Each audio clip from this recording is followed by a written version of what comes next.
In order to set up a Google alert, you go to google.com/alerts. And you can type in any phrase or any word. So even, for example, if you were researching something about rainforests as a teacher, you can type in rainforest, and then when rainforests are mentioned out there on the internet, you would get notified. Obviously, rainforest is a pretty broad word, so you'd have a lot of notifications. You might want to clarify it a little bit with whatever specific thing you're studying. But otherwise, one of the things that I would suggest doing is simply DAG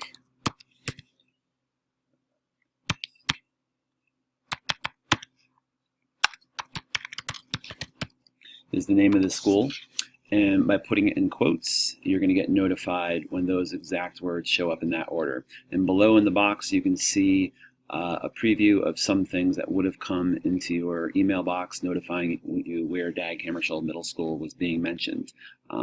Usually it's from the Record Journal, but also there's some other websites that might show up.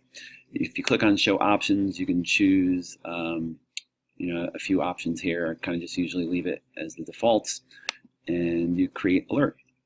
The next thing you might want to do is actually put in your name. And this way here, if someone's writing about you on the internet and posts it somewhere, you would be notified. If the one thing with your name is obviously a lot of people have your same name, and so what you'd want to do is use the plus sign.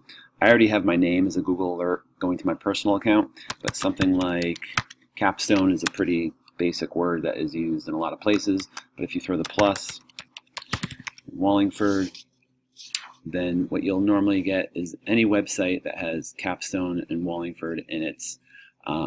You can see from below here that it is kind of a weird combination, because as long as those two things show up, you'll get notified.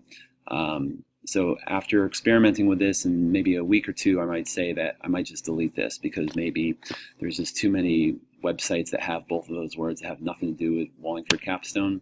And I probably would also try maybe Wallingford capstone. And then if you look at the samples down here, you can see that for the most part, without scrolling down, you're probably going to be this is going to be more specific to what I'm looking for. And again, I would recommend throwing in your names. On my personal account, I have my name. I even have my kid's name. I have my wife's name. And anytime they get mentioned somewhere on the internet, I get an email notifying me of it. And again, any other kind of keywords that you're currently researching, you can even put in mastery-based learning. And whenever somebody writes something new about mastery-based learning, you would get notified. Okay, that's it.